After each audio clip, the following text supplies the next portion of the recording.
Hello friends, അകലെ latest review.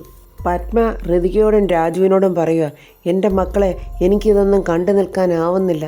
ആ അംബിക കാട്ടിക്കൂട്ടുന്നതൊക്കെ നിങ്ങൾ കാണുന്നില്ലേ? അത് കേട്ടിട്ട് രാജു പറയാം, അമ്മേ, നമ്മളതെല്ലാം ഇപ്പം സഹിച്ചേ പറ്റൂ. നമുക്ക് മുഖ്യമായിട്ടുള്ളത് എന്താണെന്ന് വെച്ചാൽ ഇപ്പോൾ വർമ്മ സാറിൻ്റെ ആരോഗ്യമാണ്. അദ്ദേഹം കട്ടിലിൽ നിന്ന് എഴുന്നേറ്റോട്ടെ, അതിനുശേഷം അംബികയ്ക്ക് നമുക്ക് പലിശ സഹിതം കൊടുക്കാം. ഋതിക കരഞ്ഞുകൊണ്ട് പറയുക, അമ്മേ, ഇപ്പോൾ അച്ഛൻ്റെ ജീവൻ അമ്മയുടെ കയ്യിലാണ്. അമ്മ അച്ഛൻ്റെ കാര്യത്തിൽ മാത്രം ശ്രദ്ധ കൊടുത്താൽ മതി. തൽക്കാലം ആ അമ്മയും മകനെ അങ്ങനെ അങ്ങ് വിട്ടേരെ. അവരിങ്ങനെയൊക്കെ കാണിക്കത്തുള്ളൂ. അച്ഛനെ വീഴ്ത്തിയതും ഈ നിലയിലാക്കിയതും ആ അമ്മയും മകനും തന്നെയാണ്. അവർക്ക് മന്ത്രിയാകണം, എല്ലാം വെട്ടിപ്പിടിക്കണം. അതിനുവേണ്ടി മാത്രമാ. രാജു പറയാ, അമ്മ ഒന്ന് മനസ്സിലാക്കണം. ഇപ്പോൾ അവരുടെ മുഖ്യ ശത്രു വർമ്മ സാറ് തന്നെയാണ്. അതുകൊണ്ട് വർമ്മ സാറിനെ ഇല്ലാതാക്കാൻ വേണ്ടി അവരെന്ത് കളിയും കളിക്കും. അതുകൊണ്ട് അമ്മ വർമ്മ സാറിൻ്റെ അടുത്ത് തന്നെ ഉണ്ടാകണം. അവിടുന്ന് അങ്ങോട്ട് മാറാനേ പാടില്ല. അഥവാ അമ്മയ്ക്ക് മാറണമെന്നുണ്ടെങ്കിൽ ഞങ്ങളെ രണ്ടുപേരിൽ ആരെയെങ്കിലും വിളിച്ചവിടെ വരുത്തിയിട്ടേ അമ്മ അവിടുന്ന് മാറാവൂ. അപ്പോഴങ്ങോട്ട് ആരോ വരുന്ന പോലെ തോന്നുന്നു. പെട്ടെന്ന് ഋതിക, അമ്മേ, മാസ്ക് ഇട്. പത്മയെ അങ്ങനെ പെട്ടെന്ന് മാസ്ക് ഇടുമ്പോൾ വരുന്നത് സരസ്വതി അമ്മ. അയ്യോ, അമ്മാമ്മയാ വരുന്നത്. സരസ്വതി അമ്മ അങ്ങോട്ട് വന്നിട്ട് അവരോട് ചോദിക്കുന്നു, എന്താ കാര്യം? അമ്മാമ്മേ, അതെ, അമ്മയെ മനസ്സിലാകാതിരിക്കണമെന്ന് ഞങ്ങൾ പറയുമായിരുന്നു. അത് ശരി തന്നെ. ആളെ മനസ്സിലാകാതിരിക്കുന്നത് തന്നെയാണ് ഇപ്പോഴത്തെ സാഹചര്യത്തിൽ നല്ലത്. ഇനി അഥവാ പ്രതാപനെ നോക്കുന്ന ഹോം നേഴ്സ് പത്മയാണെന്ന് അറിഞ്ഞാൽ മോള് പേടിക്കുകയൊന്നും വേണ്ട. ഞാനിവിടെ ഉള്ളപ്പോൾ അംബികയുടെ വെളച്ചിൽ ഒന്നും നടക്കില്ല. അവളെ ചുരുട്ടി കൂട്ടി ഞാൻ. സരസ്വതി അമ്മ അങ്ങനെ ദേഷ്യത്തോടെ പറയുമ്പോൾ രാജു പറയാം, അമ്മാമ്മേ, അവരിപ്പോൾ ആ പഴയ പാൽക്കാരി അംബികയൊന്നും അല്ല. വിദ്യാഭ്യാസ വകുപ്പ് മന്ത്രി അംബികയാ. ആഹാ, അവൾ മന്ത്രിയോ തന്ത്രിയോ ആര് വേണേലും ആയിക്കോട്ടെ, അതിന് ഞാനെന്ത് വേണം? അതല്ല അമ്മാമ്മേ എന്നിങ്ങനെ രാജു പറയുമ്പോഴേക്കും രാജുവിൻ്റെ ഫോണിലോട്ടൊരു കോൾ വരുന്നുണ്ട്. രാജു നോക്കിയിട്ട്, അയ്യോ, അച്ഛനാണല്ലോ. എന്താ അച്ഛാ? എടാ മോനെ, ഞാൻ ഈ ഗേറ്റിൻ്റെ പുറത്ത് നിൽപ്പുണ്ട്. വർമ്മ സാറിനെ ഒന്ന് കാണാൻ വേണ്ടി വന്നതാ. അതിനെന്താ അച്ഛാ, ഞാൻ അങ്ങോട്ട് വരുവാണ് എന്നും പറഞ്ഞ് ഋതികയും രാജുവും കൂടെ ഗേറ്റിനടുത്തോട്ട് പോവുകയാണ്. അച്ഛനെന്താ അകത്തോട്ട് വരാതെ ഇവിടെ തന്നെ നിന്ന് കളഞ്ഞത്? അത് മോനെ, അകത്തോട്ട് വരണമെന്നും വർമ്മ സാറിനെ കാണണമെന്നും ഒക്കെ വളരെ ആഗ്രഹമുണ്ട്. പക്ഷേ അവളകത്ത് കാണില്ലേ ആ അംബിക. അത് കേട്ടിട്ട് ഋതിക പറയാം, അതിനെന്താ അങ്കിളെ അവരവിടെ ഉണ്ടെങ്കിൽ? അയ്യോ, അതല്ല മോളെ, അവളിപ്പം മന്ത്രിയല്ലേ. അവൾ മന്ത്രിയോ ഗവർണറോ ആര് വേണമല്ലോ ആയിക്കോട്ടെങ്കിലേ. അങ്കിളിങ്ങോട്ട് വന്നേ അകത്തോട്ട്. അതങ്ങനെയല്ല മോളെ, കോടതി മുറ്റത്ത് വെച്ച് ഞാൻ അവളെ കുറേ ചീത്ത വിളിച്ചതായിരുന്നു. അപ്പോഴെന്നെ കാണുമ്പോൾ ആ ചൊരുക്ക് അവൾ തീർക്കും. അങ്കിളെ, അവരെന്തെങ്കിലും അങ്കിളിനെ ഒന്ന് പറഞ്ഞു നോക്കട്ടെ, അപ്പോഴല്ലേ വിവരം അറിയാൻ പോകുന്നത്. അല്ല മോളെ, സാർ ഇങ്ങനെ കിടക്കുന്ന ഒരു സാഹചര്യത്തിൽ ഇങ്ങനെ ഒരു പ്രശ്നം ഉണ്ടാക്കണോ? അതല്ല അങ്കിളെ, അച്ഛനാണെങ്കിൽ ഇതൊന്നും അറിയുന്നില്ല. അച്ഛൻ്റെ കാര്യത്തിലാണ് സങ്കടം. പിന്നെ അംബിക, ഈ വീടിൻ്റെ അവകാശി ഞാനാണ്. ഇത് എൻ്റെ പേരിലുള്ള വീടാണ്. അംബിക കൂടുതലെങ്ങാനും വിളയാൻ വന്നാൽ ചെറിയച്ഛൻ്റെ സഹായത്തോടുകൂടി ഞാൻ അവരെ പിടിച്ച് പുറത്താക്കും. അതുകൊണ്ട് അങ്കിൾ ഇങ്ങോട്ട് വന്നേ എന്നും പറഞ്ഞ് ഋതികയും രാജുവും നിർബന്ധിച്ച് വേണുവേട്ടനെ അകത്തോട്ട് വിളിച്ചുകൊണ്ട് പോവുകയാണ്. ഈ സമയം പത്മയാണെങ്കിൽ പ്രതാപൻ്റെ മുഖമൊക്കെ ഇങ്ങനെ പഞ്ഞുകൊണ്ട് തുടച്ചു കൊടുത്തിട്ട് പറയുക, ഉറങ്ങിക്കോ, ഞാൻ അടുത്ത് തന്നെയുണ്ട്, ഞാൻ എങ്ങോട്ടും പോവില്ല എന്നിങ്ങനെ പറഞ്ഞുകൊണ്ടിരിക്കുമ്പോൾ പെട്ടെന്ന് ആരോ ഡോറ് തുറക്കുന്നത് കേട്ടിട്ട് പത്മ പെട്ടെന്ന് മാസ്ക് എടുത്തിടുവാണ്. ഡോറ് തുറന്ന് അകത്തോട്ട് വരുന്നത് വേണുവേട്ടനും ഋതികയും രാജുവാണ്. വേണുവേട്ടൻ ഇങ്ങനെ പ്രതാപനെ നോക്കി സങ്കടപ്പെടുവാണ്. എന്നിട്ട് പെട്ടെന്ന് പത്മയെ നോക്കുന്നുണ്ട്. പ്രതാപനുമൊത്ത് സന്തോഷത്തോടെ യാത്ര ചെയ്തതും എല്ലാം വേണുവേട്ടൻ ഇങ്ങനെ ഓർത്ത് സങ്കടപ്പെടുവാണ്. അങ്കിള് വിഷമിക്കേണ്ട, അച്ഛൻ്റെ കാര്യത്തിൽ ഇപ്പം നല്ല ഇമ്പ്രൂവ്മെൻ്റ് ഉണ്ട്. എന്നാലും മോളെ, സാറിൻ്റെ ഈ കിടപ്പ് കണ്ടിട്ട് സഹിക്കാൻ പറ്റുന്നില്ല. ഇത് ചെയ്ത ദ്രോഹികൾക്ക് ദൈവം ഇടിവെട്ട് കൊടുക്കും. വർമ്മ സാറിൻ്റെ അസുഖങ്ങളൊക്കെ പെട്ടെന്ന് മാറുവെച്ചാ പിന്നെ വർമ്മ സാറിൻ്റെ കാര്യങ്ങളൊക്കെ നോക്കുന്നത് നല്ലൊരു നേഴ്സാ. ഹോസ്പിറ്റലുകാർ കൂടെ അയച്ചതാ സിസ്റ്റർ പവിത്ര. പെട്ടെന്ന് വേണുവേട്ടൻ പത്മയെ നോക്കി ശരിയെന്നിങ്ങനെ തലയാട്ടുമ്പോൾ പത്മ ഇങ്ങനെ കൈയെടുത്ത് തൊഴുന്നുണ്ട്. ഒരു മിന്നൽ പോലെ വേണുവേട്ടൻ്റെ മനസ്സിൽ തോന്നുന്നുണ്ട്. വേണുവേട്ടൻ പെട്ടെന്ന് തിരിഞ്ഞു നോക്കുന്നുണ്ട് പവിത്രയെ. എന്നിട്ട് ആളാരാണെന്ന് വേണുവേട്ടൻ്റെ മനസ്സിലായി. വേണുവേട്ടൻ ഇങ്ങനെ പത്മയെ തലയാട്ടി കാണിക്കുന്നുണ്ട്. വേണുവേട്ടൻ ഒരു ചെറു ചിരിയോടെ ഋതികയും രാജുവിനെയും നോക്കുക. ഋതിക ചോദിക്കുന്നു, അയ്യോ, എന്താ അങ്കിളെ? എനിക്ക് സിസ്റ്റർ പവിത്രയെ പണ്ടുകാലം മുതലേ അറിയാം. അച്ഛൻ പത്മയെ തിരിച്ചറിഞ്ഞെന്ന് രാജുവിനും മനസ്സിലായി. രാജുവിനോട് ചോദിക്കുന്നു വേണുവേട്ടൻ, എടാ മക്കളെ, ഇത് റിസ്ക് അല്ലേടാ? അച്ഛാ, ഈ റിസ്ക് ഞങ്ങൾ തിരഞ്ഞെടുത്തിരിക്കുന്നത് വർമ്മ സാറിൻ്റെ ജീവൻ രക്ഷിക്കാൻ വേണ്ടി മാത്രമാണ്. മക്കളെ, ആ പിശാചുക്കളെ രണ്ടിനെയും സൂക്ഷിക്കണം, ആ അമ്മയും മകനെ. അറിയാച്ചാ, ഞങ്ങളത് കരുതി തന്നെ ഇവിടെ നിൽക്കുന്നത്.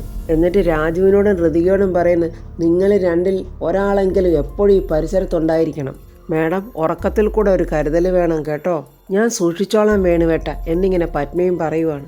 എൻ്റെ ദൈവമേ, നീ തന്നെ കാത്തോളണേ എന്തായാലും ഇതൊരു ദൈവിക പദ്ധതിയാണ്. വർമ്മ സാറിന് ജീവൻ തിരിച്ചു കിട്ടും, നഷ്ടപ്പെട്ട ജീവിതവും തിരിച്ചു കിട്ടും.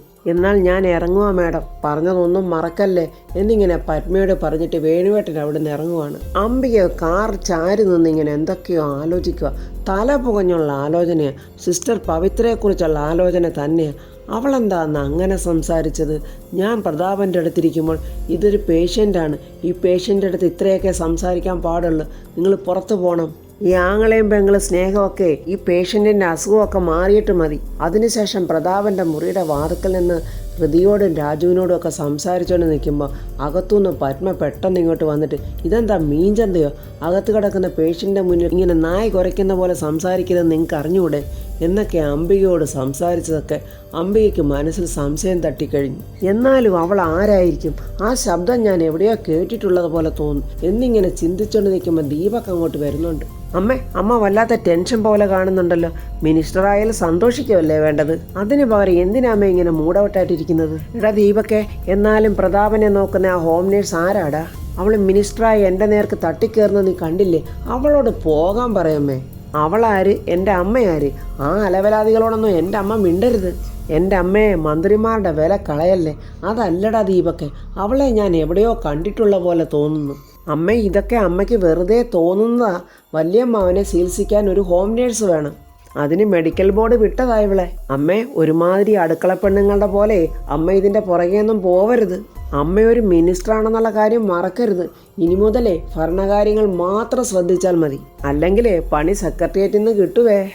അതെ, ഭരണകാര്യങ്ങളൊന്നും നീ എന്നെ പഠിപ്പിക്കണ്ട, അതൊക്കെ നോക്കാൻ എനിക്കറിയാടാ. അംബിക വർമ്മയ്ക്ക് എന്തെങ്കിലും ഒരു കാര്യത്തിൽ ഡൗട്ട് അടിച്ചാൽ അതിലെന്തെങ്കിലും ഒരു സത്യം ഉണ്ടായിരിക്കും, അത് ഉറപ്പാ.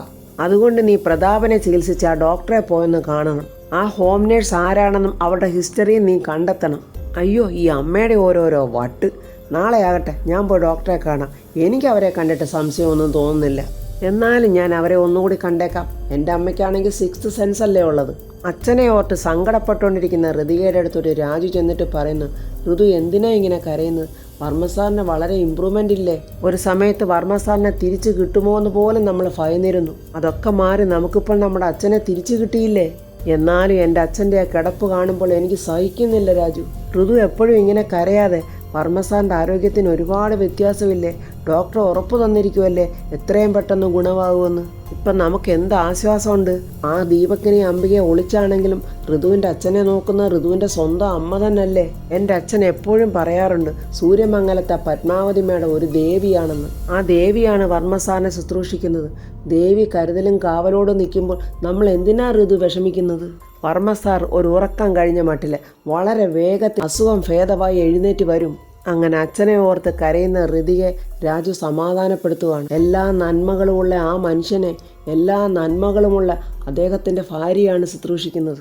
അതുകൊണ്ട് നമ്മളിനി കരയരുത്, സന്തോഷത്തോടെ ഇരിക്കണം. പ്രതാപനെ തന്നെ നോക്കിയിരുന്നുകൊണ്ട് പത്മ പറയാം, എന്നോട് എന്ത് സ്നേഹമായിരുന്നു എൻ്റെ പ്രതാപേട്ടന്. ഞാനും എൻ്റെ പ്രതാപേട്ടനെ ഒരുപാട് സ്നേഹിച്ചിരുന്നു. എത്ര സന്തോഷം നിറഞ്ഞതായിരുന്നു നമ്മളുടെ ജീവിതം. അതൊന്നും ആ അംബികയ്ക്ക് സഹിച്ചില്ലല്ലോ. അവൾ തകർത്ത് കളഞ്ഞില്ലേ നമ്മുടെ ജീവിതം. ദീപക് ഈ സമയം അംബിക പറഞ്ഞത് ഓർത്തുകൊണ്ട് ഇങ്ങോട്ട് വരിക. അമ്മയ്ക്ക് സംശയം തോന്നിയിട്ടുണ്ടെങ്കിൽ അതിലെന്തെങ്കിലും ഒരു കാര്യം ഉറപ്പായിട്ട് കാണും. ആ നേഴ്സ്, അവൾ എന്തിനാ എപ്പോഴും ഇങ്ങനെ മാസ്ക് വെച്ചുകൊണ്ടിരിക്കുന്നത്? എന്തായാലും നൈസായിട്ടത് കണ്ടുപിടിക്കണം എന്നും പറഞ്ഞ് ദീപക് ഇങ്ങനെ പതുക്കെ കഥ തുറക്കോ. ആ ശബ്ദം കേട്ട് പെട്ടെന്ന് പത്മ മാസ്ക് എടുത്ത് മുഖത്തണിയുന്നുണ്ട്. ഒരു വളിച്ച ചിരിയോടെ ദീപക് വന്ന് പത്മയോട് ചോദിക്കുന്നു, എൻ്റെ വല്യമ്മാവൻ എങ്ങനെയുണ്ട്? പത്മ ഒന്നും മിണ്ടാതെ ദേഷ്യത്തോടൊന്ന് നോക്കുന്നുണ്ട്. അല്ല സിസ്റ്ററെ പേരങ്ങ് മറന്നുപോയി. സിസ്റ്റർ തങ്കമ്മയല്ലേ? പത്മയ്ക്ക് മനസ്സിലായി ഇവൻ്റെ അടവ്. പത്മ പറയാം, അല്ല സിസ്റ്റർ പവിത്ര. ഓ യെസ്, ഇപ്പം മനസ്സിലായി. അല്ല സിസ്റ്റർ പവിത്രയുടെ വീട് എവിടെയാ? അതെ, വായി നോക്കിക്കര. ദീപക് അതിശയത്തോടെ ചോദിക്കുക, വായി നോക്കിക്കരയോ? അതെവിടെയാ? അത് അടികൊള്ളുമേടിൻ്റെ തൊട്ടടുത്ത ഹൈ റേഞ്ചിൽ. അപ്പോഴേ സിസ്റ്ററെ, ഈ വായി നോക്കി കരക്കാരെ 24 hours മാസ്ക് വെച്ചുകൊണ്ട് നടക്കുമോ? അപ്പോൾ രാജുവിൻ ഋതിയെ അങ്ങോട്ട് വരുവാണ്. രാജു പറയാം, മാസ്ക് വെക്കും. അതെന്തിനാണെന്നറിയോ? നിന്നെപ്പോലുള്ള മെൻ്റൽ പേഷ്യൻ്റിൽ നിന്ന് മാറി നിൽക്കാനാ. ദീപക് ഉടനെ ചോദിക്കുക, ഞാൻ ഈ സിസ്റ്ററിനോട് സംസാരിച്ചതിന് നീ എന്തിനാടാ ചൂടാകുന്നത്? ഋതികയ്ക്ക് ദേഷ്യം കൊണ്ട് വയ്യ. അമ്മയുടെയും മോൻ്റെയും പുതിയ അടവ. രാജു, ഈ അലവലാതിയെ പിടിച്ച് പുറത്താക്കിക്കേ. രാജു ഉടനെ ദീപക്കിൻ്റെ തോളിലോട്ട് കൈവച്ചിട്ട് ഇങ്ങോട്ട് വാടാ, നമുക്ക് അളിയനും പുളിയനും കൂടെ ഈ റൂമിൻ്റെ പുറത്ത് പോയി നിന്ന് സംസാരിക്കാം. എന്തായാലും സാറിനെ ഡിസ്റ്റർബ് ചെയ്യണ്ട, വാടാ എന്നും പറഞ്ഞ് വിളിച്ചുകൊണ്ട് പോവുകയാണ് ദീപക്കിനെ. നിനക്ക് എന്താടാ ദീപക്കെ വേണ്ടത്? ഞാൻ ആ സിസ്റ്ററിൻ്റെ വീടും നാടും ഒക്കെ ചോദിച്ചു, അത് ഇത്ര വലിയ തെറ്റാണോ? ആ സിസ്റ്ററിനെ ഹോസ്പിറ്റലിൽ നിന്ന് ഡോക്ടേഴ്സിൻ്റെ ഒരു പാനൽ തന്നെ സെലക്ട് ചെയ്തേ ഇങ്ങോട്ട് അയച്ചതാ. അതുകൊണ്ട് അവരുടെ വീടും നാടും ഒക്കെ നിനക്കറിയേണ്ട കാര്യം എന്തുവാ? അത് പേഷ്യൻ്റ് എൻ്റെ വല്യമ്മാവനായതുകൊണ്ട്. പിന്നെ അവൻ്റെ ഒരു വല്യമ്മാവൻ. ഹൃദയ അങ്ങനെ പറയുമ്പോൾ ദീപക്ക് പറയുക, ഇവിടെ നടക്കുന്നതൊക്കെ എനിക്കും അറിയണം, ഞാൻ ഈ വീട്ടിലെ ഒരു മെമ്പറാ. എടാ ദീപക്ക, നീ ഈ വീട്ടിലെ ഒരു മെമ്പറും ഒന്നും അല്ല, നീ ഒരു പാരാസൈറ്റാ. ഹൃദയയുടെ ഔദാര്യം പറ്റി കഴിയുന്ന വെറും ഒരു നാണം കെട്ടവൻ. ദീപക്കിനും ദേഷ്യം വരും. എടാ കളി എന്നോട് ഇറക്കല്ലേ, ആ സിസ്റ്റർ ആരാണെന്ന് എനിക്കും അറിയണം. അവരാരാന്നൊന്നും നീ അറിയേണ്ട കാര്യമില്ല. വർമ്മ സാറിൻ്റെ ആരോഗ്യ ശുശ്രൂഷയ്ക്ക് അവർ മാസ്ക് വെച്ച് ശുശ്രൂഷിക്കണമെന്ന് മെഡിക്കൽ ബോർഡാണ് തീരുമാനിച്ചിരിക്കുന്നത്. അവനവരുടെ മുഖം കാണണമെന്ന്. അതെന്താ രാജു, എൻ്റെ ന്യായമായ ആവശ്യമല്ലേ? ദേഷ്യം കൊണ്ട് രാജു ദീപക്കിൻ്റെ ഷർട്ടിൻ്റെ കോളറെ പിടിച്ചിട്ട്, എടാ വർമ്മ സാറിനെ ഇങ്ങനെ ആക്കിയത് ആരാണെന്ന് എനിക്ക് നല്ല കൃത്യമായിട്ടറിയാം. അത് ചെയ്തവരെ ഇരുട്ടത്ത് തട്ടാനുള്ള പ്ലാനും കൊണ്ടാടാ ഞാൻ നടക്കുന്നത്. അതുകൊണ്ട് ആ കൊലപാതകം വളരെ നേരത്തെ ആക്കരുത് കേട്ടോടാ എന്നും പറഞ്ഞിങ്ങനെ ദീപക്കനെ പിടിച്ചൊരു തള്ളു. രാവിലെ ഋതികയും രാജുവും കൂടെ ക്ഷേത്രത്തിൽ വന്നിരിക്കുക. ഋതിക അച്ഛന് വേണ്ടി കരഞ്ഞു പ്രാർത്ഥിക്കുന്നുണ്ട്. എൻ്റെ ദൈവമേ, എൻ്റെ അച്ഛൻ്റെ അസുഖം എത്രയും പെട്ടെന്ന് മാറി എഴുന്നേറ്റ് നടക്കണേ. ഭഗവാനെ, വർമ്മ സാറിനെ കാത്തോണേ, സാറ് പഴയതുപോലെ ആരോഗ്യത്തോടെ എഴുന്നേറ്റ് വരണേ എന്നൊക്കെ രാജുവും പ്രാർത്ഥിക്കുവാണ്. ഈ സമയം പ്രിയയും ജയനും കൂടെ ക്ഷേത്രത്തിൽ വരുന്നുണ്ട്. പ്രിയ ആകെ മാറി, വേഷത്തിലും ഭാവത്തിലും സംസാരത്തിലും എല്ലാം പ്രിയ ആകെ മാറിക്കഴിഞ്ഞ്. പ്രിയ ജയനെ ഓരോ കാര്യങ്ങൾ പറഞ്ഞ് പഠിപ്പിച്ചുകൊണ്ടാണ് വരുന്നത്. താണ്ടെ ഇനി മുതൽ ഒരുമാതിരി കൊഞ്ഞാണനെ പോലെ നടക്കരുത്. അരിക്കൊമ്പൻ ആനയില്ലേ, അതുപോലെ നെഞ്ച് വിരിച്ച് നടക്കണം. പടയപ്പ പോലെയാണോ പ്രിയ? എൻ്റെ ജേട്ട, നിങ്ങളിപ്പോൾ അലവലാതി ഷാജിയൊന്നും അല്ല, നിങ്ങൾ വിദ്യാഭ്യാസ വകുപ്പ് മന്ത്രിയുടെ PA.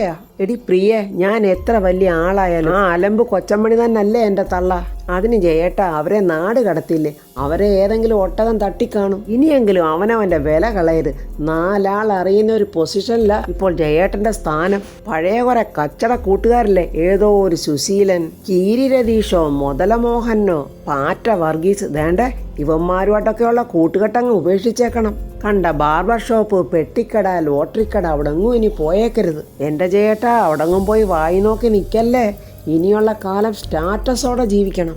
ജയൻ മനസ്സിൽ പറയാ, എൻ്റെ ദൈവമേ, ഇവള് വല്ല ബിസിനസ്സുകാരൻ്റെ ഭാര്യയാകാഞ്ഞത് ഭാഗ്യം. എന്താ ജയേട്ടാ മനസ്സിൽ പറഞ്ഞത്? അയ്യോ ഒന്നുമില്ല, നിന്നെ ദൈവം അനുഗ്രഹിക്കട്ടെ എന്ന് പറഞ്ഞ. എന്നാൽ ജയേട്ടൻ ഇങ്ങോട്ട് വാ. അങ്ങനെ പ്രിയയും ജയനും ക്ഷേത്രത്തിലോട്ട് വന്ന് പ്രിയ ജയനോട് പറയുക, ജയേട്ടാ മനസ്സുരുകി നന്നായിട്ട് അങ്ങോട്ട് പ്രാർത്ഥിച്ചോണം, ആ പ്രതാപവർമ്മ ഒരിക്കലും ഇനി കട്ടിലേന്ന് എഴുന്നേക്കല്ലേന്ന്. അയ്യോ അതെന്തിനാ പ്രിയെ, അയാളെങ്ങാനും എഴുന്നേറ്റ് വന്നാലേ പിന്നെ നിങ്ങളുടെ ഉദ്യോഗം അങ്ങ് പോകത്തില്ലേ? അയ്യോ പ്രിയ, അയാൾ എഴുന്നേറ്റോട്ടെ, അതൊന്നും വേണ്ട, ജയേട്ടനിവിടെ നിൽക്കി, ഞാൻ എന്തെങ്കിലും നല്ല വഴിപാടുണ്ടോയെന്ന് നോക്കിയിട്ട് വരട്ടെ. പ്രിയ എന്നിട്ട് അവിടുത്തെ മേൽശാന്തിയോട് വന്ന് ചോദിക്കുക, ഇവിടെ ഈ കൂവളമാലയും പുഷ്പാഞ്ജലിയും അല്ലാതെ വേറെ വല്ല പ്രത്യേക പൂജയുണ്ടോ? തിരുമേനി ചോദിക്കുന്ന വേറെ എന്ത് വഴിപാടാ? അതായത് ഒരാളെ നശിപ്പിക്കാനുള്ള വഴിപാട്. ഈ നശീകരണ പുഷ്പാഞ്ജലി വല്ലതുകൊണ്ടോ? ക്ഷേത്രത്തിലെ തിരുമേനി പറയുക, ഇത് കൂടുവത്ര കമ്പനിയൊന്നുമല്ല, ഇത് പരിശുദ്ധമായ ദേവാലയമാണ്. പോകച്ച എൻ്റെ മുന്നിൽ നിന്ന്, ഇത് എവിടെ നിന്നിറങ്ങിയതാണോ ഇങ്ങനൊരു അവതാരം? അപ്പോൾ രാജുവും ഋതികയും ക്ഷേത്രത്തിൽ തൊഴുതിങ്ങനെ വലം വെച്ച് വരുവാണ്. ഋതിക പ്രിയയെ കാണുന്ന സന്തോഷത്തോടെ ഇങ്ങനെ നോക്കുന്നു. ഋതികയും രാജുവിനെയും കണ്ട് പ്രിയ ഇങ്ങനെ ഞെട്ടി നിൽക്കുവാണ്. അപ്പോൾ ഫ്രണ്ട്സ്, ഋതികയും രാജുവും പഴയ സ്നേഹത്തോടുകൂടി പ്രിയയുടെ അടുത്തോട്ട് വരുമ്പോൾ പ്രിയയുടെ ആ ഭാവമാറ്റവും അഹങ്കാരവും ഋതികയ്ക്കും രാജുവിനും എത്രത്തോളം വേദനയുണ്ടാക്കും എന്നുള്ളതൊക്കെ ഇനി നമുക്ക് അടുത്ത റിവ്യൂവിൽ കാണാം. എൻ്റെ ഈ റിവ്യൂ ഇഷ്ടപ്പെട്ടാൽ ലൈക്കും കമൻസും, സബ്സ്ക്രൈബ് ചെയ്യാത്തവർ സബ്സ്ക്രൈബ് ചെയ്യണേ.